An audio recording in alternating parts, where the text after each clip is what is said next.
Vacation to Vietnam starts from rupees 39,999 only with GT Holidays, South India's #1 travel brand.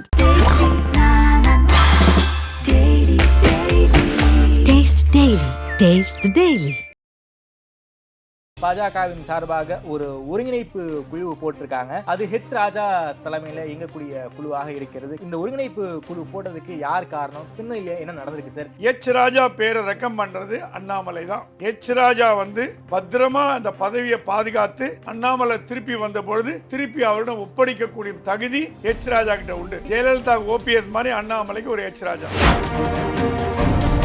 இந்த குழுவை முடிவு பண்ணது அண்ணாமலை மட்டும் இல்ல, மத்திய RSS முடிவு பண்ணிருக்கு. இப்ப RSS கை அகில இந்திய அளவில் மட்டும் ஓங்கவில்லை, தமிழ்நாட்டிலும் ஓங்கி வருகிறது. அப்படின்னா கேசவநாயகமே இல்ல. கேசவநாயகம் இந்த குழுவில் இருக்க முடியாது. Stalwart sir, for example தமிழிசையோ நயினார் நாகேந்திரனோ வானதி சீனிவாசனோ எல்லாருமே கொஞ்சம் லைம் லைட்ல இருக்கக்கூடிய ஆட்கள். அவங்கள ஏன் இந்த குரூப்ல உள்ளார கொண்டு வரல? லைம் லைட் இருக்கிறவங்க வேணாம் டெல்லி ஃபீல் பண்ணுது. லைம் லைட் இருக்கிறவங்க வேண்டாம், லைம் லைட் இருக்கிறவங்க வந்தா பிரச்சனை வரும். தமிழ்நாடு RSS இப்ப சாலிடா அண்ணாமலை பின்னாடி இருக்கு. அதுவே அண்ணாமலைக்கு ஒரு பெரிய பலம். அண்ணாமலைக்கு தமிழ்நாடு RSS முழு ஆசி இருக்கிறதுனாலையும் மத்திய RSS மோகன் பகவத்தோட ஆசி இருக்கிறதுனாலையும் அவரால் புல்லான் பண்ண முடியுது, எதிர்ப்புகளை சமாளிக்க முடியுது.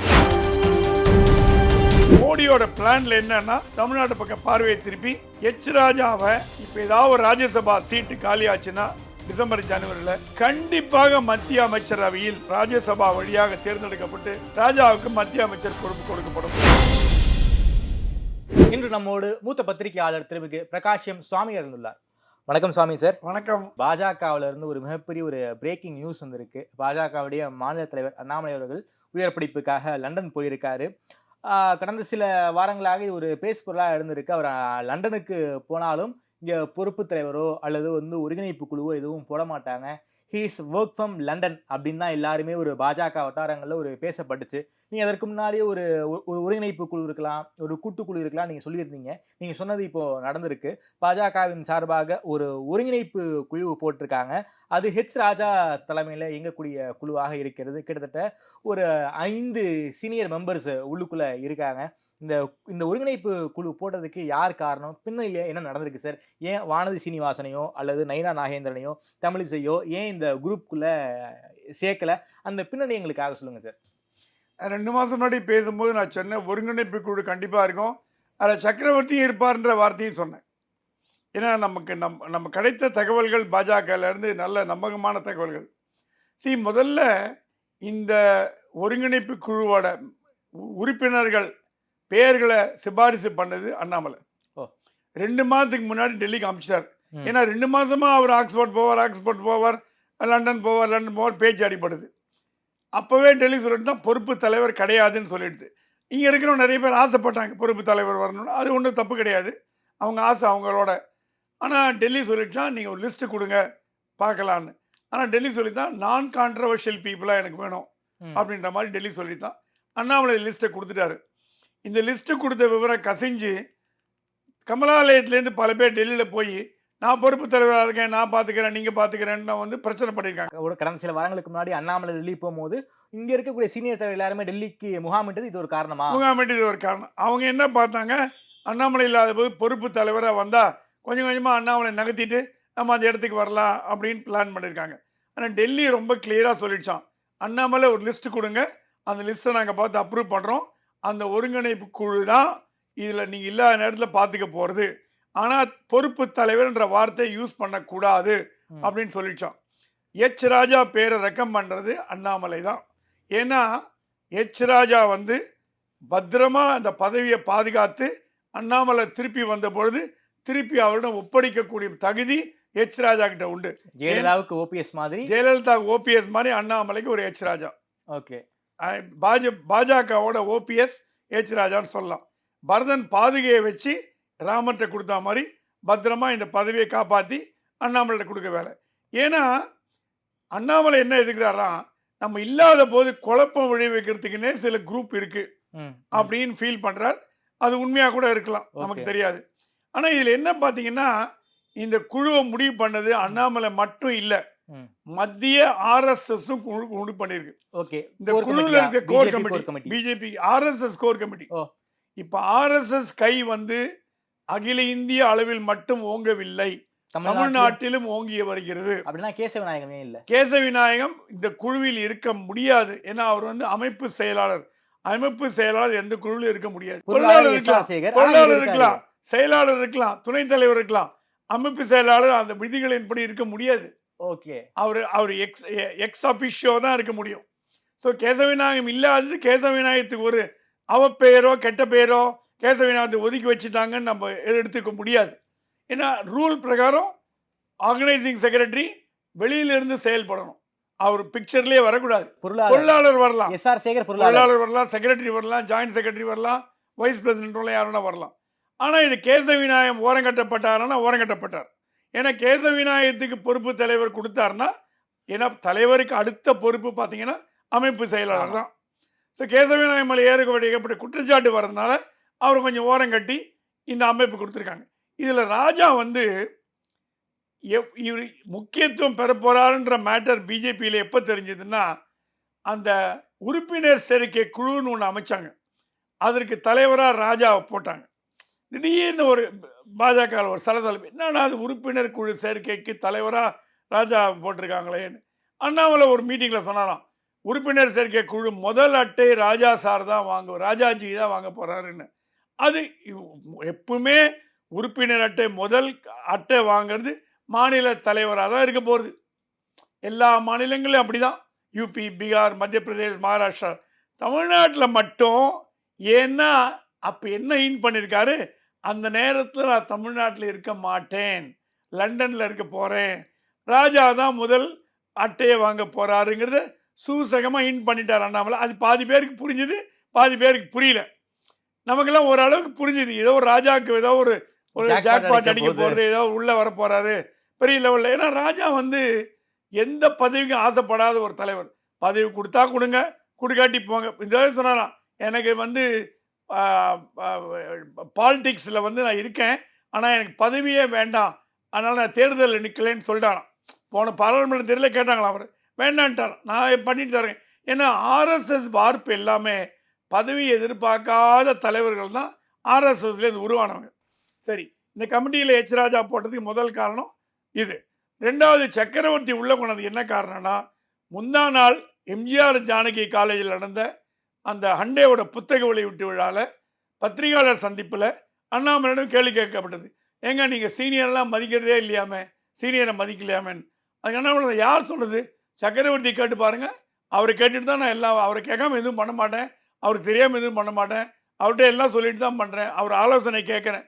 அந்த இடத்துல சக்கரவர்த்தி எலிவேஷன் ஆயிடுச்சு.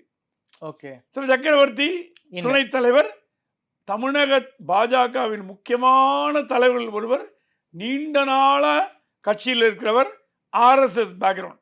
இப்போ இந்த குழு பார்த்தீங்கன்னா எச் ராஜா, சக்கரவர்த்தி, ப்ரொஃபஸர் கனக சபாபதி, ராமசீனிவாசன், எஸ்ஆர் சேகர், முருகானந்தம் எல்லாமே ஆர்எஸ்எஸ் பின்னணி கொண்டவர்கள். ஆர்எஸ்எஸ் பின்னணி இல்லாத ஒருத்தர் கூட இந்த கமிட்டியில் நீங்கள் பார்க்க முடியாது. ராமசீனிவாசன் மிகச்சிறந்த பேச்சாளர், ஒரு மிக சிறந்த நிர்வாகி. அவர் வந்து அண்ணாமலையோட இணைந்து செயல்படார். சில பேர் சொல்லுவாங்க பிரச்சனை இருக்கு, அது இருக்குன்னு. ஆனால் அவர் ஒரு சிறந்த நிர்வாகி என்பதில் எந்த விதமான ஒரு மாற்று கருத்து இல்லை. கனக சபாபதி மோடியின் அன்பை பெற்றவர். குஜராத்தில் மோடி முதல்வராக இருக்கும் பொழுதே கனக சபாபதிக்கு மோடி கான்டாக்ட் உண்டு. அவர் ஒரு நான் கான்ட்ரவர்ஷியல் மேன், எந்த கான்ட்ரவர்சிலையும் சிக்க மாட்டார். அவர் உண்டு வேலை ஒன்று இருப்பார். கொங்கு பகுதியை சேர்ந்தவர் நினைக்கிறேன். கொங்கு பகுதியை சேர்ந்து எஸ்ஆர் சேகர் அவர் அப்படிதான், எந்த கான்ட்ரவர்சியும் போக மாட்டார், எந்த கெட்ட பேரும் கிடையாது. இதை பார்த்தீங்கன்னா இந்த டீம் வந்து ஒரு அப்பழுக்கு இல்லாத டீம், எல்லாம் ஒரு நல்ல ஒரு டீம், எல்லாருமே வந்து திறமையானவர். சரி, இதில் ஏன் நீங்கள் முன்னாள் தலைவர்களை சேர்க்கலன்னு ஒரு கேள்வி வரும். Stalwart sir, for example தமிழிசையோ, நயினா நாகேந்திரனோ, வானதி சீனிவாசனோ எல்லாருமே கொஞ்சம் லைம்லைட்ல இருக்கக்கூடிய ஆட்கள். அவங்கள ஏன் இந்த குரூப்ல வந்து உள்ளார கொண்டு வரல? லைம்லைட் இருக்கிறவங்க வேணான்னு டெல்லி ஃபீல் பண்ணுறது. ஓகே, லைம்லைட் இருக்கிறவங்க வேண்டாம், லைம்லைட் இருக்கிறவங்க வந்தால் பிரச்சனை வரும். என்ன சார் பிரச்சனை வரும்? பிரச்சனை வரும்னா நான் தான் பொறுப்பு தலைவர்மாங்க. நான் ஏன்னா முன்னாள் தலைவர்களையோ முன்னாள் பெரிய தலைவர்களோ நீங்கள் அந்த இடத்துல உட்கார வச்சிங்கன்னா அந்த நாற்காலியை அபகரிக்க பார்ப்பாங்கன்ற பயம் டெல்லிக்கு வந்துடுச்சு. இது ஏன்னா இப்போ தமிழ் அடிக்கடி சொல்கிறாங்களாம், நான் கவர்னராக போவேங்க, இப்போ கூட கவர்னர் சீட் கொடுப்பாங்க, அவங்க கவர்னர் கனவுலேயே மாந்துட்டு இன்னைக்கு வராங்க. கூட ஒரு ஸ்டேட்மெண்ட் இன்னைக்கு கூட சொல்லியிருக்காங்க. ஆமா. என்ன சொல்லியிருக்காங்கன்னா, எதிர்பார்ப்பு இல்லாமல் கட்சி பணி செய்து வருகிறேன். கேட்டிருந்தால் கவர்னர் பதவியே கிடைத்திருக்கும்னு இன்னைக்கு ஒரு ஸ்டேட்மெண்ட் சொல்லியிருக்காங்க. யார் கேட்க வேணாம்னு சொன்னது? மற்றவங்களாம் எதிர்பார்த்து பதவி பண்ணுறாங்களா? நீங்கள் சொல்கிற வார்த்தையிலேயே உள்ள அர்த்தம் இருக்கு. நான் எதிர்பார்க்காமல் பணி செய்கிறேன்னா மற்றவங்க எதிர்பார்த்து பணி செய்கிறாங்களா? நான் கவர்னர் பதவி கேட்டால் கொடுத்துருக்கோம். சரி, ஏன் கேட்கல? கேட்க வேண்டியதானே? அமித்ஷாட்ட போய் கேட்க வேண்டியதானே? அவங்கள ஓப்பன் மேடையிலே கேட்டாரு, அவர்கிட்ட கேட்க வேண்டியதானே? இது நான் என்ன சொல்கிறேன், இந்த பதவி மோகங்கிறது பாஜகவில் இவங்கள மட்டும் நான் தப்பாக சொல்கிறேன்னு நினைக்காதீங்க. பொதுவாகவே பதவி மோகன்றது அதிகமாயிட்டு வருது. ஓகே. அது பதவி பதவி பதவி பதவிங்கிறது வந்து இப்போ எச் ராஜா, சக்கரவர்த்தி போடுறவங்கலாம் என்றைக்குமே வந்து பதவி ஆசைப்பட்டதில்லை. ஆனால் இந்த குழுவில் என்ன பண்ணிருக்காங்க, பதவி ஆசை இல்லாதவங்களே தேடி எடுத்து போட்டிருக்காங்க. ஓகே. அண்ணாமலைக்கு பிரச்சனை கொடுக்காதவர்கள், அண்ணாமலையோட நாற்காலிக்கு ஆபத்து வராத ஒரு ஒரு ஒரு குரூப், அவங்க வந்து உண்மையான பாஜக தொடர்கள், எல்லாருமே அப்பழுக்கற்றவர்கள். இவங்க எல்லாருமே அண்ணாமலையோட நாற்காலியை பிடிக்கணுன்ற கனவில் இருக்கிறவங்க இல்லை. அதே வெளியில் யாருக்காவது கொடுத்துருந்தீங்கன்னா கான்ட்ரவர்சி வந்திருக்கும். அந்த நாற்காலியில் போய் உட்காந்துருவாங்க, அவங்களை எழுப்பவும் முடியாது. இப்போ எச் ராஜா அந்த மாதிரி பண்ண மாட்டார். அவருக்கு எச் ராஜாவுக்கு வந்து ஒரு ஆளுமை மிக்க ஒரு தலைவர். அவருக்கு தெரியும் எது ரைட்டு, எது தப்பு, எது ஏன்னா ஆர்எஸ்எஸ் வழி வந்தவங்க என்றைக்குமே கட்டுக்கோப்பானவர்கள். இப்போ மற்ற கட்சியிலேருந்து வந்தவங்க, மற்ற கட்சியிலேருந்து மற்ற குரூப்லேருந்து வந்தவங்கலாம் அவங்களுக்கு ஆர்எஸ்எஸோட கட்டுக்கோப்பு தெரியாது, அந்த ஆர்எஸ்எஸோட வளர்ப்பு இல்லை. அதனால் இந்த குழு வந்து ஆர்எஸ்எஸ்ஸால் தேர்வு செய்யப்பட்டு, அண்ணாமலையால் கொடுக்கப்பட்டு, மத்திய பாஜகவால் அங்கீகரிக்கப்பட்ட ஒரு குரூப் தான் இந்த குரூப். ஓகே. அதுக்கு உண்டான இண்டிகேஷனை அண்ணாமலை முன்னாடியே சொல்லிட்டாரு. நம்ம தான் சரியா புரிஞ்சுக்கல. அண்ணாமலை கொடுத்த லிஸ்ட் தானா? அண்ணாமலை கொடுத்த லிஸ்ட் தான் அது. ஆர்எஸ்எஸ் தமிழகத்தில் உள்ள ஆர்எஸ்எஸ் முக்கிய தலைவர்கள், இப்போ அண்ணாமலை வந்து கொஞ்ச நாளாவே ஆர்எஸ்எஸோட ரொம்ப டச்சில் இருக்கார். ஓகே. தமிழ்நாடு ஆர்எஸ்எஸ், இதுக்கு முன்னாடி இருந்த தலைவர்கள்லாம் தமிழ்நாடு ஆர்எஸ்எஸ் வந்து பெருசாக ஒன்று கண்டுக்காத மாதிரி தெரியல. ஏன்னா அவங்களுக்கு ஆர்எஸ்எஸ்க்கு தொடர்பு இல்லை. ஓகே. ஓகே. அண்ணாமலை கூட தொடர்பு இல்லை. அண்ணாமலை ஆர்எஸ்எஸ் இல்லை. ஆனால் ஃபார் எக்ஸாம்பிள் பொன்னாரெல்லாம் ஆர்எஸ்எஸ் மேன் தான். அவருக்கும் பொன்னாருக்கு அப்புறம் வந்தவங்க நான் சொல்றேன், தமிழிசையோ எல் முருகனோ பெரிய ஆர்எஸ்எஸ் பேக்ரவுண்ட் கிடையாது. ஆனா அண்ணாமலை இந்த ஆர்எஸ்எஸ் பேக்ரவுண்டை வளர்த்துட்டார். ஓகே. அண்ணாமலைக்கும் ஆர்எஸ்எஸ் பேக்ரவுண்ட் கிடையாது. அவரு 3-4 வருஷத்துக்கு முன்னாடி தான் கட்சியிலே வந்தவர். அவர் ஐபிஎஸ் பேக்ரவுண்ட் தான். ஆனா என்ன பண்ணிட்டாரு, ஆர்எஸ்எஸோட குட் புக்ஸ்ல வந்துட்டார். என்ன ஆயிடுது, இப்போ தமிழ்நாடு ஆர்எஸ்எஸ் சொல்லுதான் அண்ணாமலை விட்ட லீடர் கிடையாதுங்க. ஏன்னா அவருக்கு தெரியும் எங்க நம்ம வந்து நல்ல பேர் எடுத்தா நல்ல ஒரு பண்ண முடியும்னு. தமிழ்நாடு ஆர்எஸ்எஸ் வந்து இப்போ சாலிடா அண்ணாமலை பின்னாடி இருக்கு. அதுவே அண்ணாமலைக்கு ஒரு பெரிய பலம். ஏன்னா யார் எதிர்த்தாலும் ஆர்எஸ்எஸ் எதிர்த்தா அந்த பதவியில ஒரு நாளைக்கு நீங்க இருக்க முடியாது. என்ன பிரைம் மினிஸ்டர் மோடி ரெக்கம் பண்ணா கூட ஆர்எஸ்எஸ் எதிர்த்து அந்த பதவியில் இருக்க முடியாது. அண்ணாமலைக்கு தமிழ்நாடு ஆர்எஸ்எஸ் முழு ஆசி இருக்கிறதுனாலையும், மத்திய ஆர்எஸ்எஸோட மோகன் பகவத்தோட ஆசி இருக்கிறதுனாலையும் அவரால் புல்லான் பண்ண முடியுது, எதிர்ப்புகளை சமாளிக்க முடியுது. Okay sir. September, October, November 3 மாசம் இந்த ஒருங்கிணைப்பு குழு இருக்குன்னு நமக்கு தெரியுது. என்ன சார் அவங்களுக்கு வந்து ஒர்க் பிளான் கொடுத்துருக்கு டெல்லி என்ன சொல்லுன்னா, டே டு டே அட்மினிஸ்ட்ரேஷன், அது ரொம்ப ரொம்ப கிளியரா இன்ஸ்ட்ரக்ஷன் மேண்டேட்னு சொல்லுவாங்க. டெல்லி என்ன சொல்லித்தான் அருண் சிங் என்ன சொன்னார்னா, டே டு டே அட்மினிஸ்ட்ரேஷனை கவனிங்க, ஆஃபீஸில் போய் உட்காருங்க, மக்களை சந்திங்க, கேடரை சந்திங்க, 2ஆம் கட்ட தலைவர் சந்திங்க, பிரச்சனைகளை தீர்த்து வைங்க, மெம்பர்ஷிப் டிரைவ் பண்ணி. ஏன்னா இப்போ வந்து பிஜேபியில் இப்போ வரும் மாதங்களில் முக்கியமான ஒரு விஷயம் நடக்க போகிறதுனா மெம்பர்ஷிப் டிரைவ் தான். அது தமிழ்நாட்டில் ஒரு கோடியாவது பண்ணணும்னு மோடி ஆசைப்படுறாராம். அந்த உறுப்பினர் சேர்க்கையில் ஃபோக்கஸ் பண்ணுங்க அப்படின்னு. ஏன்னா இப்போ அண்ணாமலை இல்லாமல் நீங்கள் விட்டு போயிட்டீங்கன்னா மெம்பர்ஷிப் டிரைவ் யார் எடுத்து பண்ணுவா? எனக்கு தெரியாது, உனக்கு தெரியாது, நான் தலைவர் இல்லை, நீ தலைவர் இல்லை, 2ஆம் கட்டத்தில் எனக்கு தெரியும், நானா தலைவர், அண்ணாமலை கேளுங்க அப்படின்னு சொல்லக்கூடிய ஒரு ஆப்பர்ச்சுனிட்டி கொடுக்கக்கூடாதுன்னு டெல்லி நினச்சிதான். ஏன்னா உறுப்பினர் சேர்க்கும்பொழுது ஒரு பொறுப்பான தலைவர் இல்லைன்னா அவன் வேலைக்கு போயிடுவாங்க. எனக்கு நானா தலைவர், அண்ணாமலை போய் கேளுங்கன்னு. அதை அவாய்ட் பண்ணதான் இந்த ஒருங்கிணைப்பு குழுன்னு என்னோட நெருங்கிய நண்பர் சொன்னார். அந்த நண்பர் கூறியது என்னன்னா, இந்த உறுப்பினர் சேர்க்கையை ஃபோக்கஸ் பண்ண சொல்லி இந்த ஒருங்கிணைப்பு குழுக்கு மத்திய பாஜக ஒரு சுற்றறிக்கை கொடுத்துருக்கு. அடுத்த சுற்றறிக்கை என்னன்னா, பாலிசி மேட்டர் எதுவாக இருந்தாலும் அண்ணாமலை காதில் ஒரு காதில் போட்டுருங்க. வாட்ஸ்அப் கால்லையோ கான்ஃபரன்ஸ் கால்லையோ போட்டுருங்க. போட்டுட்டு அவர் உத்தரவு வாங்கி நீங்கள் நடத்துங்க. ஆனால் டே டு டே அட்மினிஸ்ட்ரேஷனில் டெய்லி அண்ணாமலைகிட்ட போய் என்ன பண்ணணும்னு கேட்க வேண்டிய அவசியம் இல்லை. ஓகே. ரொட்டீன் மேட்டர்லாம் ஃபாலோ பண்ணுங்க. பாலிசி டெசிஷன்லாம் ஃபாலோ பண்ணுங்க. டிராஸ்டிக் முடிவு எதுவும் எடுக்காதீங்க. கூட்டணி பற்றி பேச வேண்டாம், தேர்தலை பற்றி பேச வேண்டாம். அந்த அவனை தேட்டத்தை ரொட்டீனாக அரசாங்கம் தப்பு பண்ணீங்கன்னா எடுத்து பேசுங்க. ஓகே. அரசாங்கம் தப்பு திமுகவோ அதிமுகவோ பதிலடி கொடுத்தா பதிலடி கொடுங்க. ஓகே. ஆனா நம்மளா கான்ட்ரவர்சி சிக்க வேணாம் அப்படின்னு சில மேண்டேட்லாம் கொடுக்கப்பட்டிருக்கு. ஓகே. அந்த மேண்டேட்டின் பிரகாரம் தான் இந்த ஒருங்கிணைப்பு குழு செயல்படும் நான் நம்புறேன். சார் நீங்க சொன்ன மாதிரி ஹெச் ராஜா குறிப்பிடத்தகுந்த எந்த போஸ்ட்டையும் பெருசா இல்லை. முன்னாடி வந்து நேஷனல் செக்ரட்டரியா இருந்தாரு, அதுல இருந்து வெளில வந்துட்டாரு. எலெக்ஷன்ல கூட போட்டி போடலன்னு சொல்லிட்டாரு.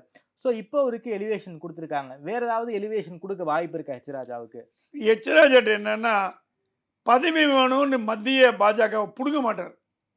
அதுக்குன்னு மற்ற தலைவர்கள்லாம் புடுங்குறாங்கன்னு சொல்ல, பாதி தலைவர்கள் போய் நச்சரிக்கிறாங்க டெல்லியை. எனக்கு கவர்னர் பதவி கொடுங்க, மந்திரி பதவி கொடுங்க, ராஜ்யசபா எம்பி ஆகுங்க, லோக்சபா எம்பி ஆகுங்க, மற்ற ஊர்லேருந்து எம்பி ஆகுங்க, அங்கே ராஜ்யசபா கொண்டு போங்க, நாமினேஷன் கொடுங்க. ஹெச் ராஜா எந்த போஸ்ட்டும் கேட்கறது இல்லை. இத்தனைக்கும் மோடியோட நெருக்கமானவர். எல் கணேசனும் சிபி ராதாகிருஷ்ணன் எவ்வளோ நெருக்கமோ அதே அளவு நெருக்கமானவர் ஹெச் ராஜா மோடிக்கு. மோடி கேட்டாரா, ராஜாஜி ஒன்றுமே கேட்கலையே நம்மக்கிட்ட, எந்த போஸ்ட்டுமே கவர்னர் போஸ்ட்டோ இப்போ எம்பி போஸ்ட்டோ மந்திரி போஸ்ட்டோ எதுவுமே கேட்கலையே அப்படின்னு அவர் மேலே ஒரு சாஃப்ட் கார்னர். எப்பவுமே நீங்கள் குடைச்சல் கொடுக்காத ஒரு தலைவர் மேலே தான் எந்த ஒரு கட்சி தலைவருக்கும் ஒரு பாசம் வரும். இப்போ ஜெயலலிதா என்ன பண்ணுவாங்க, அடிக்கடி எம்பி சீட்டு தலைக்க சொல்லிடலாம் கொடுக்க மாட்டாங்க.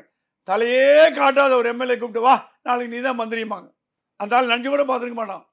மந்திரி அவன் கனவுல கூட பல மாற்றம் தமிழ்நாடு இருக்கு. தலைவர்களோட கொள்கை எப்படின்னா யாரு போய் நச்சரிக்கிறாங்களோ அவங்களுக்கு கொடுக்க மாட்டாங்க. ஓகே. ஏன்னா அவங்களுக்கு தெரியும், எனக்கு தெரியாதா நீ இன்னும் என்னை வந்து கேட்குற. எனக்கு தலைவரோட ஈகோ, எங்க ஒரு தலைவர்னா ஈகோ இல்லாமல் இருக்க முடியாது. எனக்கு தெரியாத யாருக்கு கொடுக்கணும், நீ இன்னும் சும்மா சும்மா தொந்தரப்படுற. கவர்னர் போஸ்ட் கொடு, கவர்னர் போஸ்ட் கொடு, கவர்னர் போஸ்ட் கொடுத்தெல்லாம் கேட்டால் வச்சுங்க, கவர்னர் போஸ்ட் கொடு, கவுன்சிலர் போஸ்ட் கூட கிடைக்காது. ஹெச் ராஜா அவங்ககிட்ட ஒரு வித்தியாசமானவர்.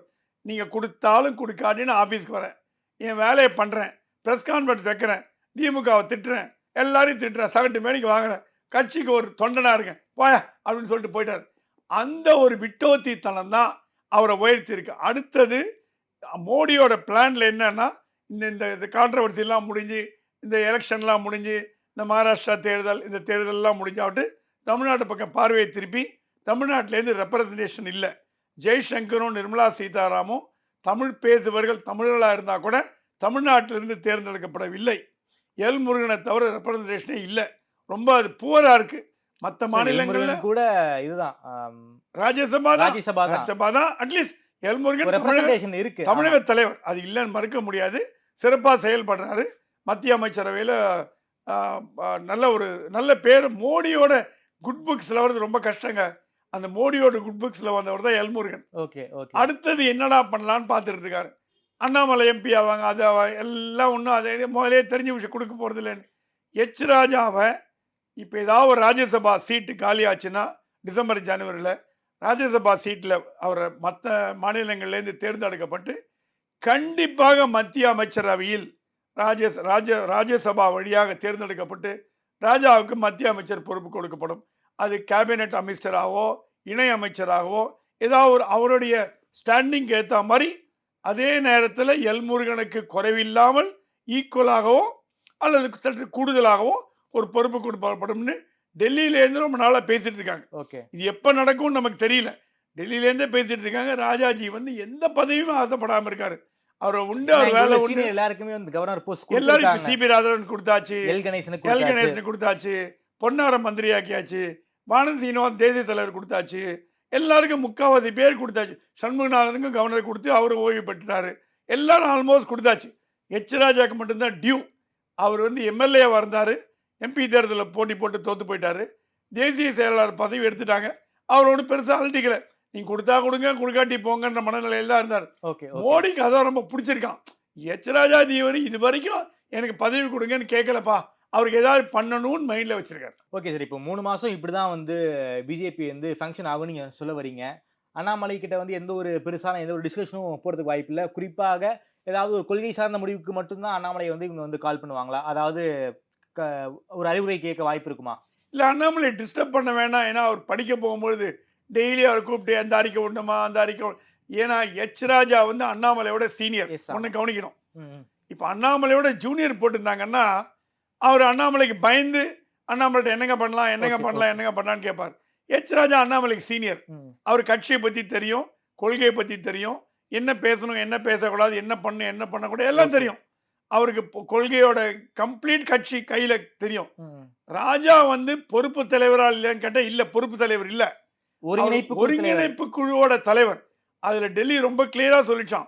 பொறுப்பு தலைவர்ங்கிற வார்த்தை யூஸ் பண்ணக்கூடாதுங்க. போட்டா அப்புறம் பிரச்சனை வந்துரும். மத்தவங்களாம் நான் தலைவரா, நீ தலைவரா, நீ தலைவரா, நான் தலைவரா பண்ணுவாங்க. ஆல்ரெடி தமிழக பாஜக சத்தியமூர்த்தி பவன் மாதிரி ஆயிட்டு வருது. ஓகே. ஒரே பிரச்சனை டெய்லி போராட்டம், அது ஸ்டேட்மெண்ட் விடுறது, பிரஸ் கான்ஃபரன்ஸ் விடுறது, பேசுறது, போறது எல்லாம் வந்து கொஞ்சம் மத்திய பாஜகவுக்கு அப்செட்டா தான் இருக்காங்க. பட் அவங்களால எந்த நடவடிக்கை எடுக்க முடியல. இப்போதைக்கு டெல்லியோட ரேடார்ல தமிழ்நாடு இல்லன்னு சொல்ல வரீங்களா? தமிழ்நாடு இல்ல. இது ஒண்ணு ஜனவரி வரைக்கும் தமிழ்நாடு டெல்லி ரேடார்ல இருக்க போறது இல்ல. காஷ்மீர் ஜனவரிக்கு எலெக்ஷன், அப்புறம் காஷ்மீர் எலெக்ஷன் எல்லாம் மகாராஷ்டிரா முடிஞ்ச எலெக்ஷன். பிறகுதான் டெல்லி ரேடார் வரும். அதுக்கப்புறம் தான் அண்ணாமலையோட டீமே அண்ணாமலை ஒரு டீம் கேட்டிருந்தார். ஓகே. ஒரு லிஸ்ட் கொடுத்தார். அந்த லிஸ்ட்டை பார்த்து டெல்லி கேட்டதா என்னங்க இவ்வளவு கம்மியா கொடுத்துருக்கீங்கன்னு. ஐயா எனக்கு 60 பஸ் கொண்ட ஆம்னி பஸ் டீம்லாம் வேண்டாம். எனக்கு இப்ப 60 பஸ் 50 பேர், ஒரு 20 துணை தலைவர்கள், 50 பொதுச் செயலாளர்கள், 40 செயலாளர்கள்லாம் இருக்காங்க. அந்த மாதிரி எனக்கு வேண்டாம். சின்ன டீமா போதும். டெல்லி கேட்டாங்க எப்படிங்க மேனேஜ் பண்ணுங்க? நான் மேனேஜ் பண்றேங்கன்னாராம். அந்த டீமும் இப்ப கடைபில் போடப்பட்டது. ஏன்னா அண்ணாமலை ஊர்ல இல்ல. ஊர்ல இல்ல. ஸோ அண்ணாமலை வந்த பிறகுதான் அந்த டீம் எடுத்து, ஏன்னா இப்ப அண்ணாமலை ஒர்க் பண்ற டீமு இந்த தலைவருக்கு முந்தின தலைவருக்கு முந்தின தலைவரால் போடப்பட்ட டீமோட வேலை செய்யறாரு. ஓகே. அவர் டெல்லியில சொன்னாங்க நான் எப்படிங்க வேலை செய்ய இந்த ஆகஸ்டோட உங்களுடைய பதவிகள் எல்லாம் முடிவதாக பதவியெல்லாம் தகவல். முடிவடைகிறது. அண்ணாமலை சொன்னா நான் எப்படிங்க பழைய டீமோட ஒர்க் பண்ண முடியும்? எனக்குன்னு ஒரு வைப் வேண்டாமா? ம், அப்படின்னு ம். கேட்டு சொன்னாலும் அவங்க வெயிட் பண்ணுங்க. டெல்லி எப்பவுமே கொஞ்சம் மொல்லா தான் ஆக்ஷன் எடுக்குது. சுறுசுறுப்பா எடுக்கிறது இல்ல. கொஞ்சம் விட்டு பிடிக்கிறது. ஸோ வெயிட் பண்ணுங்க. இப்ப அந்த டீம் அண்ணாமலை டீமும் ஜனவரியில் அப்ரூவ் ஆகும். எல்லா விதமான மாற்றங்களும் வரும். அண்ணாமலை ஆக்ஸ்போர்ட்லேருந்து திரும்பி வந்தாவிட்டு பல்வேறு வகையான மாற்றங்கள் தமிழக பாஜகல கண்டிப்பா எதிர்பார்க்கலாம் நம்புறேன். Okay sir. ரொம்ப நன்றி சார். குறிப்பாக அண்ணாமலை அவர்கள் லண்டன் போன பிறகு தமிழ்நாடு பாஜக நடந்த மிக முக்கியமான மாற்றத்தை பத்தி ரொம்ப விரிவா பேசியிருக்கீங்க. அதில் ஆர்எஸ்எஸ் எப்படி ப்ளே பண்ணியிருக்காங்கிற உள் அரசியலை பத்தி ரொம்ப தெளிவா பேசியிருக்கீங்க. அண்ணாமலை அவர்கள் மீண்டும் படிப்பை முடித்துவிட்டு இந்தியா வந்தால் தமிழக பாஜகவில் ஒரு மிகப்பெரிய மாற்றங்கள் இருக்குன்னு ஒரு பொடி வச்சு பேசியிருக்கீங்க. என்ன நடக்குதுன்னு பொறுத்திருந்து பார்ப்போம். நேரம் கொடுத்து பேசியமைக்கு நன்றி சுவாமி சார்.